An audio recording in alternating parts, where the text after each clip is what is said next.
Coralia Mira vous raconte les instants magiques de Coralia. Magie, astrologie, alchimie, spagyrie. Bienvenue en Arcadie. Bonjour à toutes et bonjour à tous, chers amis arcadiens et arcadiennes. Je vous retrouve pour de nouveaux instants magiques. Aujourd'hui, nous allons essayer de visiter le rayon lié à la planète Mercure.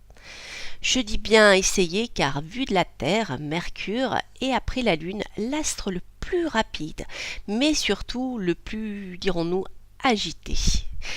Outre le fait qu'il fasse sa révolution rapidement, Mercure semble souvent reculer, puis s'arrêter, puis repartir à nouveau pour reculer, s'arrêter, et ainsi de suite.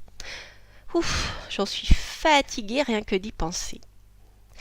Regardons maintenant du côté des éphémérides. Vous verrez apparaître un petit R à côté du symbole de Mercure. Il signifie rétrograde. C'est le nom qu'utilisent les astrologues et les astronomes pour parler de ce phénomène. Quant au petit s, il signifie stationnaire. Lorsque Mercure est stationnaire, il semble s'arrêter dans le ciel et bien sûr, toujours vu de la Terre où vivent les astronomes et les astrologues. Car il est bon de rappeler que l'astrologie est née de l'observation du ciel. Si l'homme ne possédait pas le sens de la vue, il n'y aurait jamais eu d'astrologie. Et l'astrologie est une science hermétique, cachée, donc ésotérique. Elle communique à travers le symbole à quiconque prend le temps de s'y investir. Alors aujourd'hui, direction Mercure, son rayon et son symbolisme. De même que Vénus, il suit le Soleil. Mercure est souvent brûlé par ses rayons, si bien que l'on ne le voit que très rarement, à l'ouest après le coucher du Soleil et à l'est avant le lever de l'astre solaire. Mercure véhicule les attributs de changement. Aussi, il parlera de ce qui permet les échanges, la communication, la diffusion de l'information, de ce qui met en mouvement. Ainsi, par analogie, Mercure pourra nous renseigner sur les moyens de locomotion, comme le fait le chariot dans le tarot de Marseille d'ailleurs. Car vous l'avez bien compris, les attributs de ces planètes renvoient à un rayon créateur sur lequel tout ce qui vit est rattaché. Si vous avez loupé ma chronique sur les 7 rayons créateurs, vous pourrez la retrouver dans les podcasts de Radio Arcadie sur l'espace animateur de Coralia. Elle est également podcastée sur ma chaîne YouTube Coralia Mira.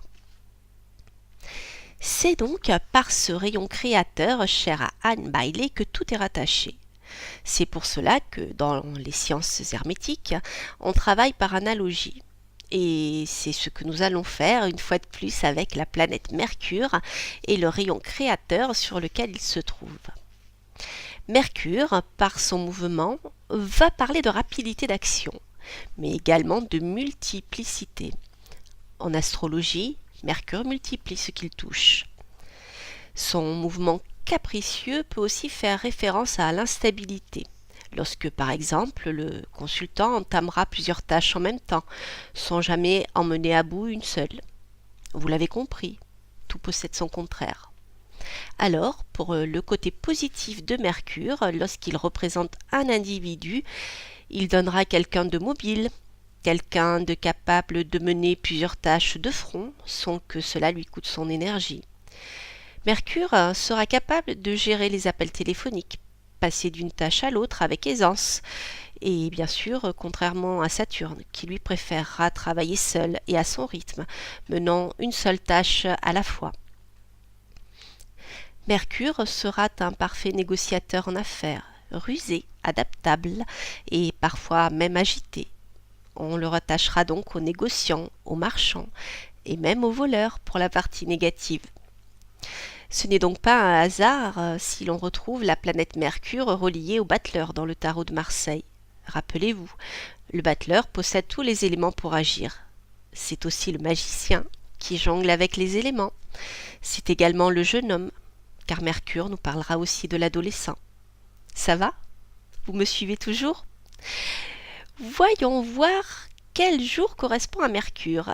Si vous avez compris toutes ces petites chroniques, alors à quel jour correspond à la planète Mercure. Alors, eh oui, le mercredi, jour de Mercure. Ainsi, vous l'avez compris, si vous souhaitez faire un rituel pour attirer les clients, développer le commerce, les contrats, mercredi est un jour parfait. Mais le choix de l'heure est aussi très importante. Aussi, préférez l'heure de Mercure, qui sera la première heure suivant le lever du soleil à mercredi. L'encens, particulièrement adapté pour un rituel de développement des affaires, est bien sûr le benjoin. Mercure enverra aux couleurs changeantes, chatoyantes. Les minéraux comme la labradorite, le cristal de roche sont rattachés à Mercure. En Inde, on attribue la couleur verte à Mercure.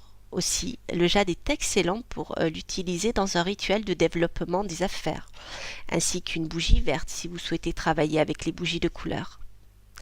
Si vous aimez travailler avec les végétaux, vous pouvez utiliser le persil, mais également les lavandes, la lavandula angustifolia et la lavandula officinalis.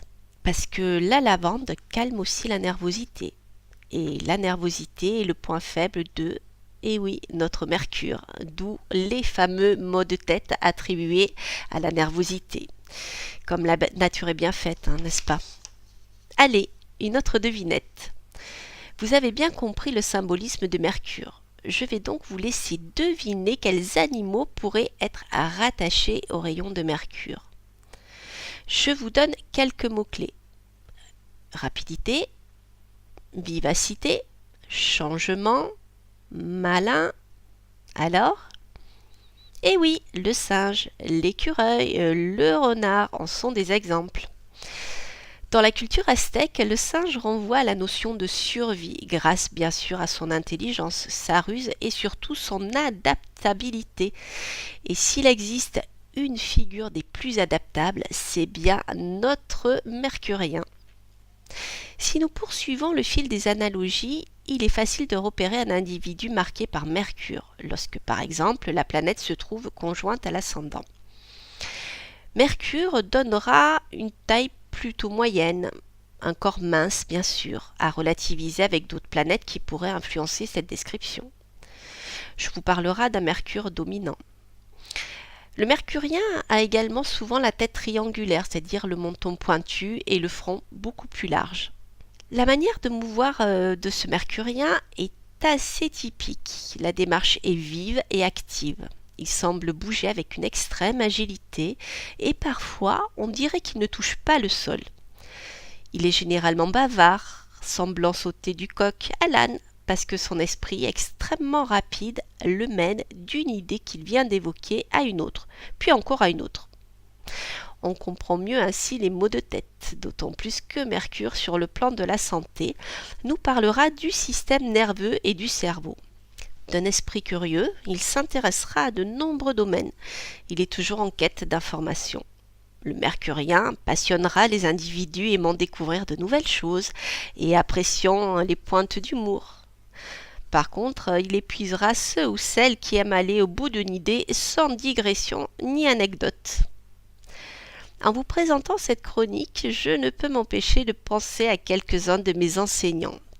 Car parmi les professions, vous retrouverez aussi notre Mercure dans les métiers de l'écrit et de la communication, les publicitaires, les journalistes, les conférenciers, les enseignants et les animateurs radio.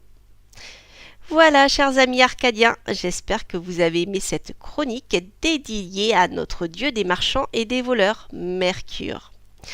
Vous pourrez retrouver bien sûr cette chronique dans les podcasts de Radio Arcadie sur l'espace dédié à Coralia, donc dans les animateurs d'Arcadie. Et bien sûr sur ma chaîne YouTube Coralia Mira. Je vous dis à très bientôt pour de prochaines aventures et ce tous les premiers samedis du mois à 10h45 dans les news d'Arcadie. Bye bye.